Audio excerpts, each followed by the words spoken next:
네, 오늘 또 뵙게 돼서 반갑고 행복합니다.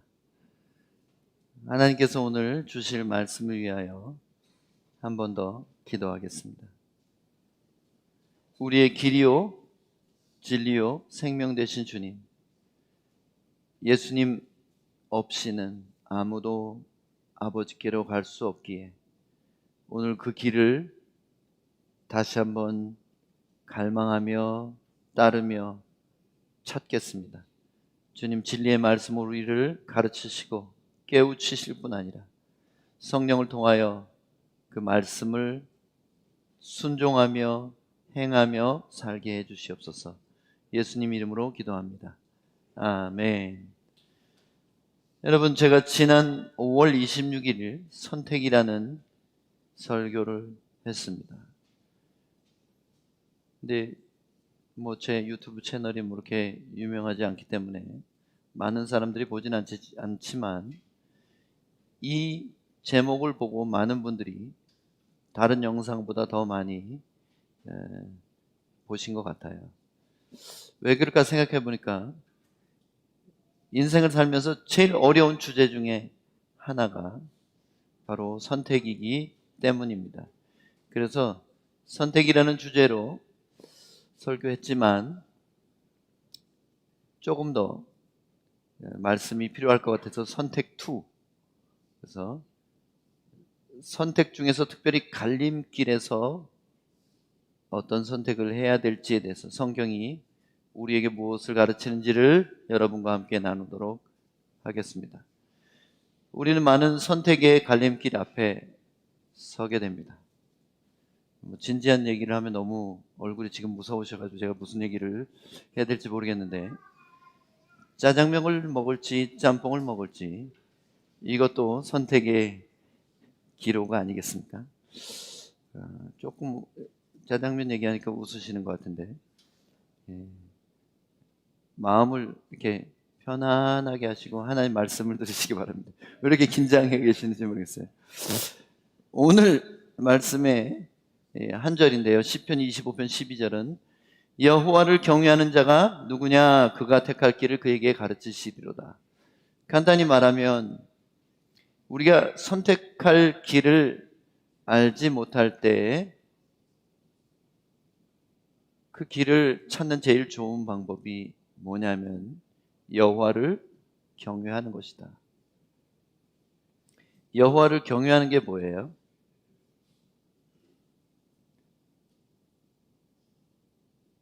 여호와를 경외한다 그러면은 무서운 아버지 앞에서 예의를 아주 바르게 갖추는 것을 생각하는 분들이 있어요. 경외라는 말은 그렇지 않습니다. 세상의 두려움이라는 단어들은 뭔가 우리에게 불안함을 주고 우리로 위축되게 만들고 포기하게 만들고, 그렇지만 하나님을 경외한다는 이 단어는 그런 뜻이 아닙니다. 첫 번째, 하나님을 경외하는 것은 그분을 존중하는 겁니다. 존중하는 게 뭐예요? 제일 존중하는 표현 중에 중요한 것은 의견을 묻는 거예요. 그죠? 누군가를 존중한다면 그 사람에게 물어보지도 않고 내가 혼자서 다 결정하면 그 존중이 아니지 않습니까? 그래서 그 상대방의 뜻을 물어보는 게 경외하는 거예요. 그 다음에 또 뭡니까? 그분이 나의 주권자이심을 인정하는 거예요. 그러니까 내 생명의 주인이고 나의 창조주고 나의 구원자이심을 인정해드리는 겁니다. 그래서 경외하는 데 있어서 제일 중요한 게 뭐냐면 예배의 삶이에요. 하나님을 경외할 때 우리는 예배하게 됩니다. 자연스러운 반응이에요. 누군가를 경외한다는 것은 그 앞에서 겸손해지는 겁니다. 그 앞에서 엎드리는 겁니다. 그분을 높여드리는 겁니다. 그게 경외죠. 그러니까 경외는 곧 예배로 이어집니다. 그러면 예배는 또 뭘로 이어집니까? 예배하면 그분이 만나주시죠. 찾아오시죠. 마음에 감동을 주시죠. 그리고 그분의 뜻을 그분의 종을 통하여 또는 성령을 통하여 우리에게 알려주십니다. 그때 그분을 정말 경외하면 순종이라는 열매를 맺어야 합니다. 이게 다냐? 그분이 왕이고 나는 종이고 내가 순종하는 것, 그게 경외냐? 또 그렇지만도 않습니다. 사랑하는 것, 필요로 하는 것, 원하는 것, 그게 하나님 경외 안에는 반드시 들어 있어야 됩니다. 그래서 하나님에 대한 두려움은 사랑이 포함되어 있습니다. 하나님 외에 다른 것을 사랑하는 것은 거기에는 두려움이 있어서는 사랑이 될 수가 없어요. 그죠? 누군가를 두려워하면 그 사람 사랑하기가 어렵잖아요. 아니, 불가능하잖아요. 그런데 오직 하나님만은 이 두 가지가 가능한 유일한 대상이라는 거예요. 내 생명을 지옥불에 던지실 수 있는 분이기 때문에 우리는 그분을 두려워하는 것이 합당합니다. 그러나 두려움만 가지고 그분을 멀리해서는 그분을 경외하는 것이 아니에요. 진정한 경외는 두려우신 그분 앞에 자발적으로 나아가고 그분의 사랑을 구하는 거예요. 제가 개 2마리를 키우잖아요. 간장된장이. 간장된장이는 엄마를 진짜 좋아하지만 제 생각에 아빠를 조금 더 좋아하는 것 같아요. 왜냐면 제 옆에 앉고 싶어하고 엉덩이를 이렇게 들이밀어요. 그래가지고 소파에서 자꾸 저를 한쪽으로 밀어붙입니다. 그리고 제 옆자리 차지하려고 둘이서 막 다투고. 그런데 혼내는 것도 제 몫이거든요. 뭐 심하게 때리거나 그렇진 않지만 무서워해요. 제가 목소리를 쫙 깔고 너 그러면은 애들이 벌써 엎드려요. 내가 이렇게 무서운데 왜 나를 지네 엄마보다 더 사랑하는 것 같이 느껴지지? 이유가 있습니다. 왜냐하면 제가 간식을 주거든요. 제가 간식을 줘요. 제가 산책을 시키거든요. 무슨 얘기인지 알죠? 그래서 저를 보면 이렇게 와가지고 손을 막 핥아요, 우리 된장이가. 당신은 나의 세뇨, 메우데우스, 막 이렇게. 저는 그 된장한테 하나님 같은 존재. 공급자죠. 보호자죠. 또 놀아주죠. 근데 잘못된 길을 갈 때 엄하게 꾸짖기도 하고. 사실은 강아지와 저의 관계를 보면서 저는 하나님을 많이 생각하게 돼요. 내가 정말 하나님을 된장이 간장이가 나를 기다리고 기뻐하는 것처럼 기뻐하나? 한번 생각해 돼요. 나는 내 믿음은 개만도 못하구나. 내 믿음, 내 사랑은 주님 앞에 개만도 못하구나. 이런 생각을 할 때가 있어요. 왜냐하면 그렇게 오매불망하지 않거든요. 쓰레기 버리고 오는데 5분 사이에 또 보고 싶었어요, 나를. 꼬리를 막 흔들면서 막 뛰어오르고. 내가 정말 예수님을 그렇게 사랑하나 그런 생각을 하게 됩니다. 여러분이 아시는 것처럼 저는 예수님 정말 사랑합니다. 예수님의 재림을 기다리는 사람이고 정말 마음에 예수님 닮아가고 싶어서 날마다 눈물을 흘리는 사람이에요. 그런데도 이 짐승 하나만도 못하게 내가 하나님을 경외하는구나. 우리 된장이를 보면서 경외를 알게 됐어요. 경외란 이런 거구나.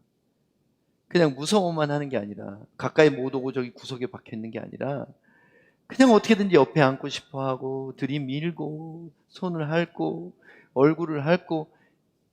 근데 어때요? 딱 목소리 깔면 말 들어요. 그만. 그러면 이제 지네 엄마가 아무리 말해도 안 들어요. 예. 애완동물을 키우지 않는 분은 공감이 안 되는 말씀 드려서 죄송합니다. 그냥 어떻게든지 잘 설명해 보려 내가 별 얘기를 다 하는 거예요. 여러분 용서해 주십시오. 우리는 매일 선택의 갈림길에 섭니다. 어떤 때는 사소한 문제로 선택을 해야 되고, 어떤 때는 좀 더 심각한 문제들로 어쩌면 운명을 결정지을 정도로 아주 심각한 선택을 해야 될 때가 있습니다. 그러나 우리는 미래를 알지 못하기에 그 선택이 늘 불안하고 두렵습니다. 어떻게 더 좋은 길을 선택할 것인가? 어떻게 최상, 베스트, 멜리얼 선택을 할 것인가? 여러분 학교 다니실 때 한 번쯤은 들어보셨을 시인의 이름을 한번 말씀드리겠습니다. 로버트 프로스트. 기억나세요? 가지 않은 길이라는 시를 쓴 사람이에요. 그 시의 내용은 이렇습니다. 갈림길에서 한 길을 택해서 걸어왔습니다. 그런데 내가 선택하지 않은 길을 갔더라면 인생의 막바지에서 이런 상상을 해보는 거예요. 그 가지 않은 길이 미련도 남고 아쉽기도 하고 궁금한 겁니다. 우리는 후회하게 될까봐 또는 실패하게 될까봐 늘 갈림길에서 뭘 어떻게 해야 될지 고민하고 애쓰게 됩니다. 몇 년 전에 우리 한국에서도 대통령을 탄핵하는 사건이 있었습니다. 근데 그게 우리나라에만 있었던 일이 아니라 세계 여러 나라에서 끊임없이 최고 지도자를 바꿔치기하고 독살하고 끌어내리고 감옥에 가두고 반역을 일으키고 또는 여러 가지 이유로 왕권이 바뀌는 일이 인류의 역사 내내 있었어요. 왜 그럴까요? 우리나라 대통령이 탄핵된 것도 그 이유죠. 한 나라의 최고 권력자가 중요한 결정을 하지 못해서 길을 물을 무당을 곁에 두었습니다. 누군가 권력자도 아닌 일반인이 그것도 굿하고 점치고 미래를 다른 신에게 묻는 사람을 곁에 둔 것입니다. 그런데 이것은 새로운 일도 아닙니다. 인류 역사에 모든 권력자들이 행했던 보편적인 악습이에요. 그렇지만 이게 21세기에 일어났다는 것이 우리에게 충격인 거죠. 지금도 그렇습니다. 브라질의 권력자도 마찬가지, 한국의 현재 권력자도 스트레스를 받고 두렵고 자기 자리를 지킬지 못 지킬지 모르기 때문에 늘 이상한 사람들을 주변에 두는 경우가 허다합니다. 제가 한국의 고위공직자를 어떻게 알게 됐어요? 좀 오래된 얘기입니다. 그런데 그분이 이런 얘기를 하더라고요. 우리나라의 국회의원 중에 60%가 기독교인인데 그들 모두 점치러 다닙니다. 미래를 잘 맞추는 용한 무당에게 가서 큰 돈을 주고 점을 보거나 굿을 합니다. 거의 대부분이. 특히 정치권에 몸담고 있는 사람들이 선거를 앞두고 점을 쳐요. 여러분 충격적이지 않으세요? 왜 우리나라가 점점 살기 좋은 나라가 되고 정직한 나라가 되고 하나님이 기뻐하시는 일이 일어나고 교회가 부흥하고 그렇게 되지 않고 제가 말한 반대로 되는지 아십니까? 믿는다고 하는 사람들이 진짜 믿지 않기 때문입니다. 특별히 미래에 대한 두려움으로 잘못된 선택을 하기 때문에 그렇습니다. 이스라엘이 멸망한 이유가 뭔지 아세요? 이스라엘 땅에는 6개월 동안 우기가 있고요. 6개월이 건기입니다. 6개월 동안은 비가 한 방울도 안 내려요. 그리고 우기라고 해도 우리나라 비 내리는 거나 브라질 내리는 것 같지가 않습니다. 조금 뿌리고 마는 거예요. 그러니까 이들에게 늘 문제가 뭐냐면 그들이 농사 짓고 살고 가축을 키우고 생존하는 데 있어서 비가 가장 중요한 이슈가 됩니다. 그래서 그들이 제일 관심 있는 게 뭐냐면 비를 내려주는 신이에요. 여러분이 아는 이름이죠? 바알신. 바알과 아세라를 섬긴 이스라엘 사람들이 그 원인이 뭐냐면 페니키아의 신화에 의하면 바알과 아세라는 비를 내려주고 자식을 많이 낳게 하고 열매가 많이 맺히게 하고 이웃 민족과 전쟁을 해서 이기게 해주는 신이기 때문에 그래요. 이게 뭐죠? 결국은 어떻게 우리의 권력을 유지하고 어떻게 잘 먹고 잘 살고 어떻게 남보다 더 뛰어날까에 대한 이야기죠. 이 바알 신화는 지금 현대까지도 살아서 마귀의 속임 안에 들어있는 사람들 안에서 역사하는 힘이 되는 겁니다. 그러면 우리는 어떻게 할까? 지금 뭐 부동산 해야 된다는데 아니면 지금 무슨 코인을 해야지 재테크를 해야 되지 노후를 잘 살 수 있을 텐데 여러 가지 세상 사람들이 하는 얘기가 있잖아요. 그럼 그걸 해야 되나? 지금 이걸 그만두고 그걸 해야 되나? 고민이 많죠. 또 어떤 학생들은 내가 의대에 가야 되나? 내가 좋아하는 미술을 해야 되나? 다 고민이에요. 그런 중요한 선택. 내가 이 사람을 만났는데 진짜 내 인생을 걸 만큼 하나님이 보내신 배우자인가 아닌가? 이런 거 고민이 되잖아요. 자, 그래서 오늘 선택의 갈림길에서 하나님을 경외하라는 말씀을 드리고 싶은 거예요.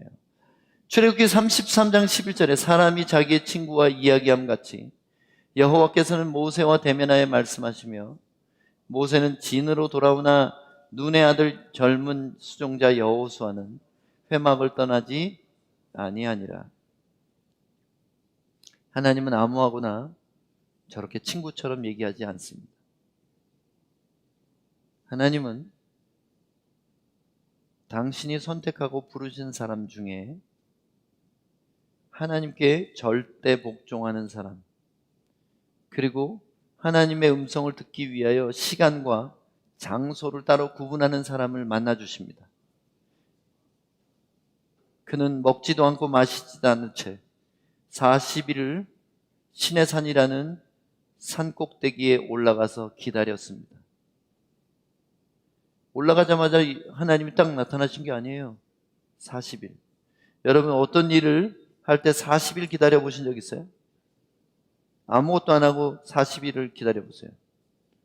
가끔씩 늑대 울음소리가 들리고 밤이 되면 추워지고 깜깜해지고 무섭고 빛도 하나도 없고 근데 동굴 속에서 40일을 기다린다고 생각해 보세요. 하나님은 궁금하십니다. 진심인지. 이게 중요한 거예요.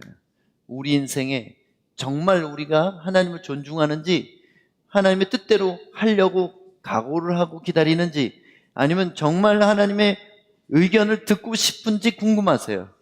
그래서 쉽게 아무 때나 찾으면 만나주시는 분이 아니라는 거예요. 모세는 이렇게 하나님과 40일 만에 만났어요. 근데 여호수아는요. 여호수아는 퇴근도 못하고 엎드려 있는데 산 중턱에서 자기 주인은 산꼭대기 가시고 외롭고 엄마 보고 싶고. 지금 여호수아는 모세보다 더 괴로워요. 왜냐하면 모세는 영광을 보잖아요. 40일 만에 막 하나님이 자기의 영광을 보이시고 자기 성품을 나타내시고 막 불이 막 돌판에다가 말씀을 새기고 막 이러잖아요. 근데 여호수아는 뭐예요? 아무것도 없어요. 하나님 음성도 없고 사람 소리도 없고 그냥 그 사이에서 자기 주인을 기다리는 거예요. 자, 여기 보세요. 하나님의 종이 하나님을 기다리고 그 종을 섬기는 자가 그 주인을 기다리고, 자, 이 주인이 떠났을 때 그 주인의 자리를 이 기다리던 자에게 주시는 거예요. 하나님을 앙망하는 자는 새 힘을 얻겠다 그랬어요. 앙망이라는 단어는 그냥 영어로는 waiting for, 기다리는 걸로 돼 있는데, 여러분 바라보면서 소망하면서 기다리는 거예요. 여러분 하나님을 그렇게 기다리는 사람들에게는 반드시 하나님의 뜻이 보입니다. 들립니다. 왜냐하면 나를 사랑하는 자가 나의 사랑을 입으며 나를 간절히 찾는 자가 나를 만나리라 하셨기 때문에. 여러분 하나님을 그렇게 너무 쉽게 생각하지 마세요. 어느 분들이 이런 얘기를 하죠. 어느 길이 맞는지 물었지만 하나님 음성이 안 들려요. 제가 모세 같은 영성이 없어서 중요한 순간 하나님의 음성을 못 들어서 답답해요. 오늘도 하나님께서는 저에게 무언가 지시하고 말씀하고 계실 텐데, 이렇게 질문하는 분들이 저한테 많습니다. 전 세계적으로. 다른 나라에서도 이렇게 질문하는 분들이 많아요.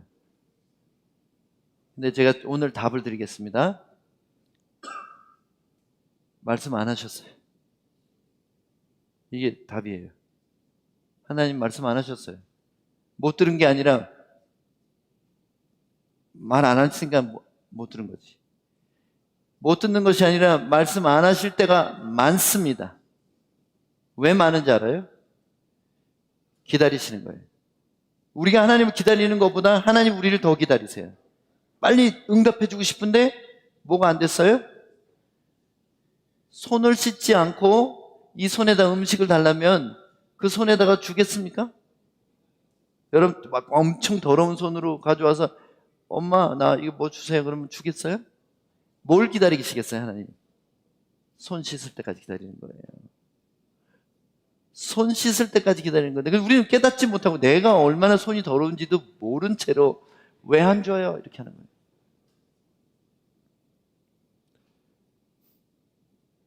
열 살짜리 아들이 아빠 나도 운전하고 싶어요. 차 키 주세요. 떼를 쓰고 노래 부른다고 그 차를 알았어. 아이, 조심해 하고 주는 아버지 있어요? 구속시켜야 되죠. 기다립니다. 그 애가 법적인 나이가 될 때까지 그리고 면허증을 딸 때까지 기다리는 거예요. 주고 싶어요. 아빠도 빨리 얘가 차 타고 다니면서 자기 일을 하면 좋겠지. 근데 왜요? 아직 법적인 나이가 안 됐고 자격이 없어요. 그래서 하나님은 우리에게 뭘 기다리시냐면 우리가 진심으로 그분을 원하는 것, 그리고 순종할 마음이 있는 것, 그리고 응답을 받기 위해서 갖춰야 될 하나님을 향한 갈망과 거룩함에 대해서 기다리고 계시는 거예요. 자, 그리고 또 한 가지 비밀이 있습니다. 하나님은 운명을 딱 정해놓고 그 어떤 운명을 향해서 사람을 몰아가시는 분이 아니라는 거예요. 많은 사람들이 하나님의 예지와 미리 아시는 것과 예정, 미리 정하시는 것에 대해서 어떤 오해를 하고 있는 것이 있어요. 하나님이 다 정해놓으셨다면 하나님은 선한 분이 아니에요. 인간이 타락하게 하셨고 인간이 고생하게 하셨어요. 근데 어떻게 선한 분이 될 수 있어요? 인간이 자기 의지로 악을 선택한 것 뿐입니다. 그러나 하나님은 그 악이 돌발 변수처럼 보이지 않아요. 왜냐하면 긴장도 안 하시고 걱정도 없습니다. 왜냐하면 그분은 전능하시기 때문에. 그분은 악을 재료 삼아서 선한 결과를 만드실 수 있는 유일한 분이에요. 우주에서. 사탄이나 인간은 선한 것을 악하게 바꾸고 악한 것을 더 악하게 만드는 재주는 있습니다만은 악한 것을 선하게 바꾸는 능력은 없어요. 하나님밖에 없어요. 그래서 하나님은 조금도 긴장하지 않으시고 지켜보실 때가 많다는 거예요. 우리가 모세를 부러워하지만 하나님과 친구처럼 얘기했다는 것 때문에 어쩌면 모세는 우리가 더 부러울 것입니다. 그는 하나님을 대면하여 안 것처럼 대화했다고 하지만 우리는 하나님을 안에 모시고 살기 때문에. 여러분, 마태복음 11장에 보면 이런 말씀이 나와요. 세례요한보다 더 큰 사람이 없다. 어머니의 뱃속에서 나온 자 중에. 그렇지만 천국에서는 지극히 작은 자라도 그보다 큰 자다. 무슨 말이에요? 이해가 가요? 세례요한은 구약 시대의 십자가 은혜 이전 사람이에요. 그래서 십자가 은혜 이후에 태어난 사람이 이전 사람보다 훨씬 더 크다는 거예요. 왜 큽니까? 십자가 이전 사람은 아무리 위대한 선지자라도 그분을 모시고 살지는 못했어요. 그러나 십자가의 은혜로 우리의 죄의 문제가 해결된 뒤부터는 성령을 마음에 모시고 살 수 있는 인류 가운데 제일 큰 특권을 받은 세대라는 거예요. 교회 시대가. 이전에 태어났던 어떤 거룩한 선지자들보다 우리는 더 행복한 사람들이에요. 왜냐하면 그들은 감히 하나님, 거룩한 하신 하나님을 두려워서 고개를 못 들고 그분의 음성을 들었지 마음에 모시고 친구처럼 얘기할 수 없기 때문에 그래요.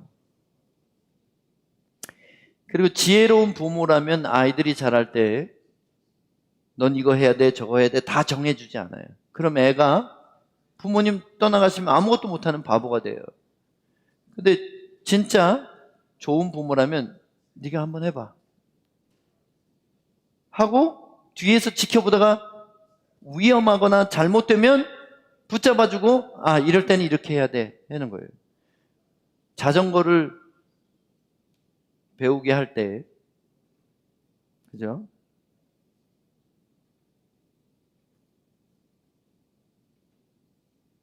어떻게 하면 자전거를 빨리 배워요? 타보게 하는 거예요. 8시간 강의를 이수하고 자격증을 받은 다음에 시험을 보고 그렇게 해서 자전거를 탈 수 있는 게 아니에요. 스스로 페달을 밟아봐야지 1m라도 갈 수 있는 거예요.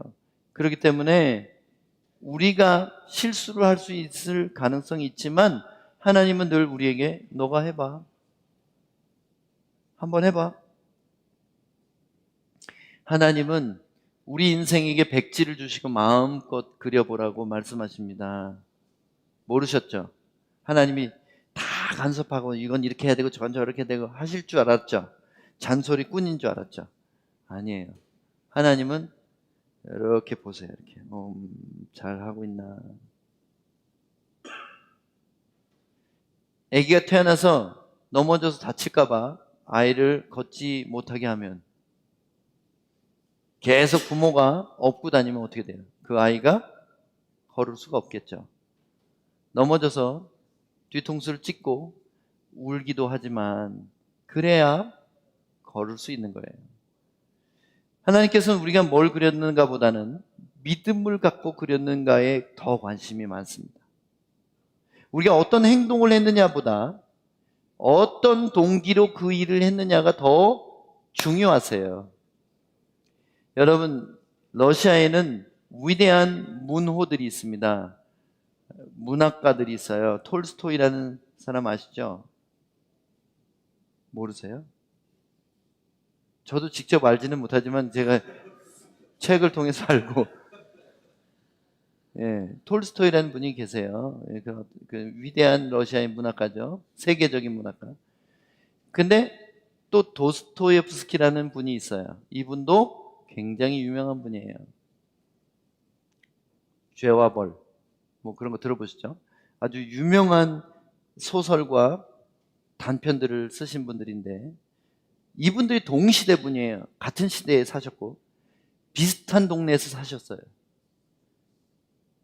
그런데 놀랍게도 톨스토이는 살아있을 때 유명해져가지고 굉장히 돈을 많이 벌고 명예를 얻은 분이에요. 머리 이렇게 숱이 별로 없으신데 수염을 길게 기르고 풍채가 이렇게 좋은 분인데 아주 부티가 나죠. 좋은 옷을 입고. 그리고 그분이 매일 건너다니는 다리가 있어서 구름다리가 하나 있었는데 거기서 구걸하는 사람이 하나 있었습니다. 그 사람은 자기 어린 자식을 데리고 나와서 엎드려서 지나가는 사람들에게 자비를 구하는 사람이었어요. 톨스토이는 주머니에 돈이 캐시가 가득합니다. 지나가다가 예수 믿는 사람이에요. 톨스토이가. 신앙적인 글도 많이 썼어요. 내가 이 사람을 돕고 싶다. 저렇게 어린 자식까지 있는데 이 춥고 힘든 날에 따뜻한 음식이라도 사 먹게 내가 돈을 줘야지 하고 주머니에다 손을 넣다가 아니지. 내가 이 사람에게 오늘 돈을 준다면 대를 이어서 구걸할 것이 분명해. 나는 이 사람에게 주고 싶지만 이 사람과 그의 아들의 장래를 위해서 나는 주지 않겠어 하고 눈을 지금 감고 지나가요. 그런데 그 뒤에 보니까 도스토옙스키가 지나가는데 도스토옙스키는 살아생전에는 유명해지지 않았다가 죽고 난 뒤에 유명해진 사람이에요. 그러니까 가난했어요. 엄청 가난해가지고 낡은 옷을 이렇게 외투를 두르고 이렇게 추워서 자기도 추워서 이렇게 지나갑니다. 근데 구걸하는 부자를 또 본 거예요. 근데 뭘 주고 싶은데 줄 게 아무것도 없네. 그러니까 어떡하지? 그러다가 자기 옷을 벗어서 덮어주고 덜덜 떨면서 그 다리를 건너갔어요. 누가 잘했어요? 누가 옳습니까? 한 사람이 있는데 안 줬고 한 사람은 없는데 다 줬어요. 누가 옳아요?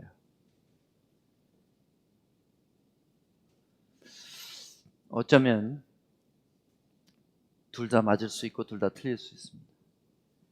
그들의 동기가 사랑으로 했고 하나님에 대한 믿음으로 했다면 정반대의 일을 했지만 하나님은 둘 다 잘했다고 하실 거예요. 그런데 만일에 이 톨스토이에게 돈이 아까워서 안 줬거나 도스토옙스키가 다른 사람에게 인정받으려고 그런 일을 했다면 두 사람 다 잘못한 거예요.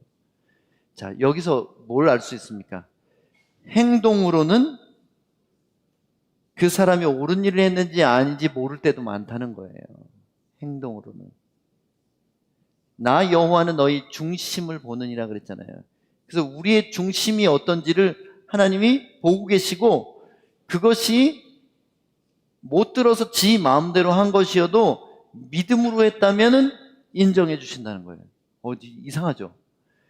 잘 못 들어가지고 자기가 믿는 대로 했어요. 하나님에 대한 믿음으로, 사랑으로 그걸 했어요. 그러면 인정해 주신다는 거예요. 믿음이 무엇인지 정말 알려면 믿음의 조상을 볼 수 있어요. 믿음의 조상이 누굽니까? 아브라함이죠.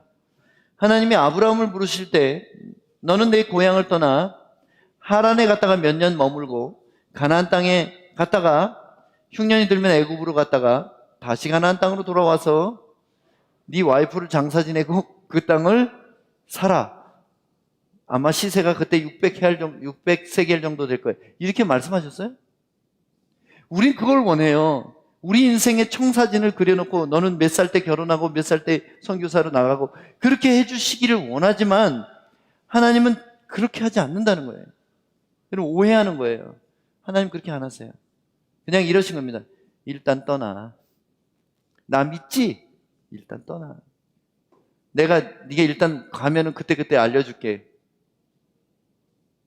그러니까 아브라함이 당시 부족사회, 부족국가 사회에서는요, 외국인은 마귀예요.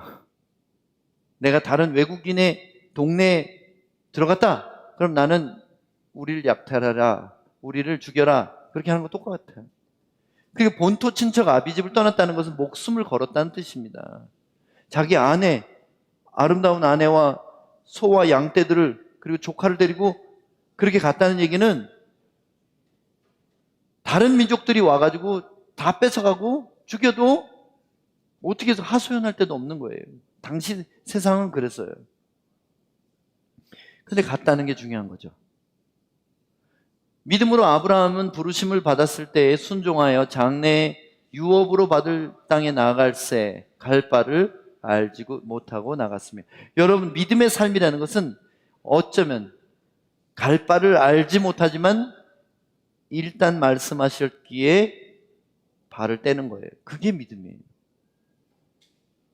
그래서 그렇게 갔다가 하나님이 오랫동안 말씀 안 하시니까 불안해져가지고 지금 흉년 들어가지고 우리 처자식과 이 가축들도 먹을 게 없어요. 그래가지고 지 마음대로 이집트로 간 거예요. 옆 동네는 아직 먹을 게 있대더라. 마음대로 갔고 갔는데 거기서 어땠어요? 약탈당하고 아내 뺏기고 그랬어요? 아니죠? 하나님이 보호하시죠. 축복하셔서 더 큰 부자가 돼가지고 돌아오게 하시죠. 이유가 뭘까요? 하나님은 그것이 죄가 아니고 그 사람이 하나님을 의지함으로 뭔가를 선택했을 때 그것을 벌하지 않으신다는 거예요. 인생의 선택의 갈림길에서 어느 길을 택했느냐가 아니라 믿음으로 택했느냐가 하나님께는 중요한 것입니다. 내가 내 학생이 자기 진로를 선택할 때 나는 의사가 될 운명이라서 의대를 갔어야 되는데 내가 미술을 했어요. 그런 거 없다는 거예요.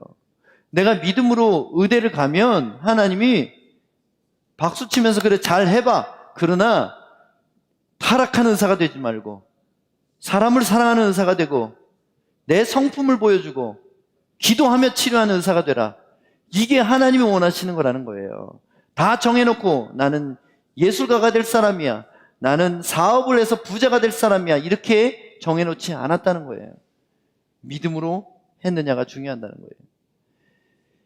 로마서 14장 23절에 보면 의심하고 먹는 자는 정죄되었나니 이는 믿음을 따라 하지 아니하였기 때문이라. 믿음을 따라 하지 아니하는 것은 다 죄니라.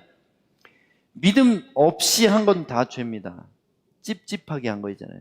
누구를 구제해도 아끼면서 하고 찝찝하게 하는 거예요. 아유 저 거지들, 게으른 자들 이렇게 하면서 줬어요. 그거 안 준 거보다도 못한 거예요. 이거 제사 지내는 음식인데 이거 먹으면 귀신 들리는 거 아니야? 나 병 나는 거 아니야? 하고 먹으면 죄 짓는 거예요. 그렇지만 제사상에 올라간 음식이야? 괜찮아. 예수 이름으로 정결케 될지어다. 주님 음식 주셔서 감사합니다. 먹으면 된다는 거예요. 어떤 사람들은 신앙이 좋아서 제사 음식을 안 먹어요. 근데 신앙이 좋아서 안 먹는 게 아니라 신앙이 약해서 안 먹는 거예요. 저한테 줘보세요. 마귀 입에 들어갔다 나온 것도 기도하고 먹을 거예요. 왜요? 끝까지 마귀가 뭐가 그렇게 무서워요? 예수님의 보혈로 깨끗해지는 거예요. 반대로 말하면 믿음을 따라한 것은 다 무죄라는 거예요. 내가 새로운 사업을 시작해봐도 내가 이거 잘 먹고 잘 살고 내가 노후 대비하기 위해서 그게 나쁜 건 아니지만 이기적으로 목적으로 하면은 하나님이 안 도와줘요. 그렇지만 내가 다들 안 된다 그러는데 시작해. 근데 믿음으로 내가 이거 해가지고 여기서 나오는 거 주님 내가 50% 가난한 자들 위해 쓰겠습니다. 하나님이 너 믿음으로 선택했구나. 너 지금 장사하는 거 별론데 요새 큰일 났네. 내가 도와줘야 되겠네. 그렇게 하시는 거예요. 믿음으로 하면 다 양쪽이 정답이라는 거예요. 톨스토이나 도스토옙스키나 다 믿음으로 하고 옳은 의도로 하면 하나님이 얘들이 죽거나 안 줬다고 해서 그 사람들 굶겨 죽일 것 같아요? 그들의 영혼을 위해 기도하면서 내가 있어도 안 줄 수 있어요. 그 정답은 없어요. 꼭 저처럼 하라는 얘기 아니에요. 저희 쌍파울로 시내 다니면서 구걸하는 사람 저는 다 주거든요. 주면서 마약하지 마, 꼭 예수님 믿어야 돼, 이런 얘기를 합니다. 그러나 저처럼 하는 게 정답은 아니에요. 뭐냐면 믿음으로 안 줄 수도 있어요. 그렇지만 진짜냐? 진짜 믿음이냐? 안 주는 대신에 내가 꼭 이름 물어보고 그 사람을 위해서 간단한 과자 같은 거 차에다 항상 두고 다니면서 하나씩 주면서, 돈은 안 주지만 마약할까 봐 이거 주면서 데우스치 아벤 소이, 그리고 주님 저 사람 축복해 주소서, 이렇게 한다면 하나님이 그 사람 받으시겠어요? 안 받으시겠어요? 받죠. 여러분, 운명을 말하면 무당이에요. 교회 다니면서 무당 찾아다니지 마세요. 예수 믿는 자들 안에, 목사들 안에도 무당이 있어요. 무당이 있어요. 목사인데 어떻게 무당이에요? 점치는 자들은 무당이에요. 내가 쫓아낼 이 민족들은 길흉을 말하거나, 길흉이 뭐냐면 행운과 불행을 미리 말해준다는 거예요. 복술자의 말을 듣거니와 점치는 자의 말을 듣거니와 내게는 내 하나님 여호와께서 이런 일을 용납지 아니하시느니라. 이 일 때문에 땅이 저주를 받고 비가 내리지 않고 식물이 말라 죽는 거예요. 이게 신명기 18장에 나옵니다. 여러분, 여러분의 모든 삶이 메마르게 되는 이유는 뭐냐면 미래가 두려워서 누군가 미래를 맞출 것 같은 사람에게 묻는 겁니다. 우매한 자는 말을 많이 하거니와 사람은 장래 일을 알지 못하나니 나중에 일어날 일을 누가 그에게 알리리요. 원래 모르는 게 정답이에요. 하나님은 미래를 알기를 원치 않으세요. 왜 미래를 알기 원치 않으십니까? 하나님을 잡은 손을 놓지 말라고. 미래를 알고 계신 분의 손을 잡고 있으면 내가 미래를 알 필요가 있어요? 여러분이 어린 시절에 부모님 운전하신 차 뒤에 앉아서 지금 똑바로 가는 거 맞아요? 7살짜리가 지금 어디 가고 있는 거야 지금? 왜 찌에대로 들어왔어요? 이렇게 애가 그러는 고민을 합니까? 아니, 놀러 간다고 아빠가 말했으면 놀러 가겠지. 눈 감고 자고 있으면 도착하겠지. 그렇지 않아요? 우리가 하나님에 대한 태도가 그런 거예요. 어디로 가시는 거예요 지금? 지금 말진나무가 나왔는데 지금 두뚜라를 왜 탔어요? 깜피나스 가야 되는데 뭐 이렇게 그렇게 안 하잖아요 애들이. 우리도 애들처럼 하나님 의지하면 돼요. 그냥 하나님이 운전하신 차에 올라타고 앉아서 그냥 주님이 좋은 길로 그냥 데려다 주세요, 이렇게 하면 되는 거예요. 미래를 모르기 때문에 붙잡는 거예요. 그 차에 타고 있어야 되는 거예요. 길을 우리가 모르기 때문에 손잡아야 돼요. 그래서 매주일 나와서 예배 드리고 또 붙잡아야 돼. 또 사랑한다고 말하고 또 주님 나를 붙들어 달라고 얘기를 해야 되는 거예요. 그렇지 않으면 어때요? 세상에 속한 악한 영들이 우리에게 원하는 게 뭐냐면 그 손 놓는 거예요. 그 손 놓는 거. 내가 알려줄게. 투자 어디에 되는지 알려줄게. 이 사람을 통해서 저 사람을 통해서 너에게 아이디어를 줄게. 따라와. 그러면서 하나님 손 못 잡게 만드는 거예요. 그래서 우리는 죽을 때까지 이 땅에서 하나님을 예배하고 기도하고 묻고 기다리는 삶을 살아야 되는 거예요. 그게 손 붙잡는 거니까. 우리의 진짜 문제는 하나님의 손을 놓쳤기 때문이지 미래를 알지 못하기 때문이 아니라는 거예요. 근데 놀라운 거, 보혜사, 우리를 도우시는 성령께서는 모든 것을 알게 하실 수도 있어요. 특별한 경우에. 왜냐면 내가 리더예요. 공동체를 이끌어 나가야 되는데 하나님 앞에 모세처럼 엎드려야 되고, 엎드렸을 때 성령님이 이렇게 이끌어라 힌트를 주실 때가 있다는 거예요. 그리고 우리가 길을 잃었을 때 길을 찾는 좋은 안내서가 여기 있습니다. 주의 말씀은 내 발의 등이요 내 길의 빛이니이다. 이게 내비게이션이에요.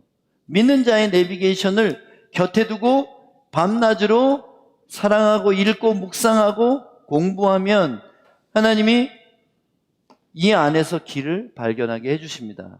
근데 덧붙여서 오디오 시스템도 지원이 돼요. 마음속에서 울리는 소리가 있어요. 눈으로 보잖아요. 비디오만 있는 게 아니라 오디오도 있어요, 우리 안에. 용서해줘라. 찾아가 봐. 도와줘. 꼭 내 양심의 소리 같지만 성령님이 정말 원하는 사람에게는 그분의 뜻을 들려준다는 거예요.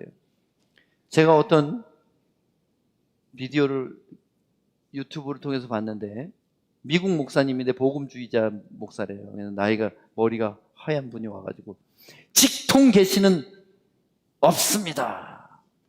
우리 복음주의에서는 그 은사주의자들이 말하는 것처럼 직접 성령님의 음성을 듣는다는 말은 말도 안 됩니다 그러더라고요. 저는 한국 목사님들 중에서만 있는 줄 알았어요. 근데 미국 목사님도 그런 사람들이 있더라고요. 내 양은 내 음성을 듣는다 그러는데 그분은 불쌍하지만 주님의 양이 아직 아니에요. 50년을 목사님 하셨어도 그럴 수 있습니다. 왜 성령님 음성 듣는 게 나쁜 거예요? 왜 그게 은사주의예요? 그런 일이 초대교회만 있어야 돼요? 예수님은 어제나 오늘이나 영원토록 동일하다고 그랬는데, 그리고 지금 내가 들은 성령님의 이 주시는 음성은 뭡니까? 그럼 나는 귀신 들린 건가요? 그 목사는 자기가 경험하지 못하면 없는 거예요? 제가 충격을 받았어요. 그 비디오를 보면서 그 할아버지 목사님을 위해서 간절히 기도하게, 유명한 사람이고 높은 지위에 있는 사람일 텐데 어떻게 그런 말을 하지? 그런 생각을 했어요. 여러분에게 말씀드립니다. 있어요. 성령님은 오늘도 말씀하십니다. 말씀하세요. 그러나 진리의 성령이 오시면 그가 너희를 모든 진리 가운데로 인도하시리니 그가 스스로 말하지 않고, 말하신다 그랬잖아요. 말한다 그랬잖아요. 그러면 초대교회 때만 말하고 입 다물고 계신 거예요 지금? 오직 들은 것을 말하며, 하나님께 들은 것을 우리에게 말씀하신다잖아요. 장래일을 너희에게 알리리라. 진짜 우리가 아는 게 필요하면 장래일도 우리에게 알리신다는 거예요. 다른 누구한테 물을 필요가 없어요. 성령을 통해서 우리는 장래일을 우리가 필요하면 들을 수도 있다는 거예요.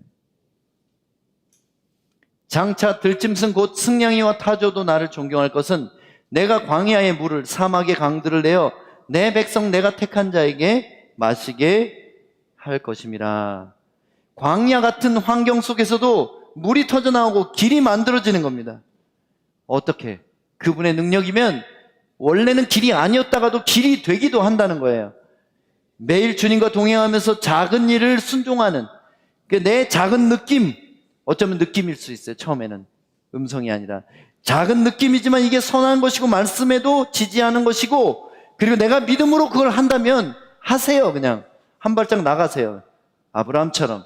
그러면 한 걸음 걸었는데 여기 큰 길이 생겼네. 우리가 베네수엘라 어떻게 도와줬어요? 처음에 화용모임 드리다가 비디오 보고 눈물 흘리는 제 마음으로부터 시작된 거예요. 제가 여기 있습니다 순종하고 한 번도 안 가본 나라, 아무도 못 들어가는 나라에 들어간 거예요. 가서 양식을 사주기 시작했으니까 지금 어떻게 됐어요? 지금 20톤이 넘는 양식을 우리 조그만 교회에서 그 베네수엘라 여러 지역에다 갖다 주고 100명도 넘는 목사님들이 모여서 성령 받고 그런 일이 일어나잖아요. 비디오는 선교 보기에는 잘 안 나오지만 거의 90세 넘은 할아버지가 지팡이 놓고 막 점프했잖아요. 기도받은 다음에. 못 걷던 사람이 일어나서 걸어가고. 사실 이런 얘기하면 은사주의 이단이다 이렇게 하는 사람도 있을 거예요. 누가 이단인지 두고 보자. 예수님이 오시면. 우리 교회는 묵상을 통해 순종을 날마다 연습하는 교회입니다. 우리 묵상표 나가죠? 그래도 아는 사람들 여기 많아요. 하지만 안 해도 상관없어요. 언젠가는 계란으로 바위 치다 보면 깨질 거예요. 저는 믿음이 있어요. 예수님 앞에서 재림과 부활과 영원한 천국에 대해서 믿으라 하셨습니다. 그리고 천국에 대한 믿음을 표대로 두고 날마다 예수님이라는 길로 살아가라 하셨습니다. 볼지어다 내가 내 앞에 열린 문을 두었으되 능히 닫을 사람이 없으리라. 내가 내 행위를 아노니 내가 작은 능력을 가지고로도 내 말을 지키며 내 이름을 배반하지 아니하였도다. 요한계시록에 어떤 사람 앞에 열린 문을 둔대요? 작은 능력을 가지고로도 그분의 말씀을 지키며 순종한 사람들. 어려운 환경과 상관없이 그분의 뜻이면 믿음으로 한 사람들. 이 사람들 앞에 열린 문을 두었다는 거예요. 필라델피아 교회죠. 필라델피아 교회를 향한 칭찬의 말씀입니다. 여러분, 이와 같이 살면 돼요. 평안하십시오. 여러분, 갈림길에 서 계십니까? 성령님께 물어보세요. 물어봤는데 대답이 없습니까? 믿음으로 선택하고 한 발짝 나가세요. 주저앉아 있거나 상황을 따르지 마세요. 아, 지금 우리 교포들 상황 어려운데, 우리 교회는 가난한 사람들이 많은데 베네수엘라까지 어떻게 가? 이렇게 했으면 거기 그런 일이 일어나요? 안 일어나요? 근데 무조건 갔기 때문에 일어난 거죠. 언약궤를 맨 제사장들이 요단강에 발을 들여놨을 때 요단강이 갈라진 거예요. 기적이 먼저 일어나고 건너간 게 아니라, 궤를 맨 제사장들이 물이 지금 허리까지 오는데 들어간 거예요. 물속으로. 어떻게 될지도 모르지만. 근데 물이 멈춰버린 거예요. 이게 중요한 얘기입니다. 길이 없습니까? 그러면은 진리를 따라 믿음으로 한 발짝을 떼세요. 길이 만들어지는 것을 보게 될 거예요. 아멘. 믿으십니까? 길이 없어요? 그러면 믿음으로 한 발짝 나가세요. 길이 만들어질 겁니다. 기적이 일어날 것입니다. 여호수아 1장 9절에 내가 내게 명령한 것이 아니냐, 강하고 담대하라, 두려워하지 말며 놀라지 말라, 네가 어디로 가든지 내 하나님 여호와가 너와 함께 하느니라 하시니라. 해야 될지 말아야 될지 헷갈리세요? 저는 주로 여러분에게 권합니다. 질르세요. 그냥 믿음으로 하세요. 그러면 하나님이 잘못된 거면 얘기해 줄 거예요. 아니, 그렇게 하실 거예요. 급하게.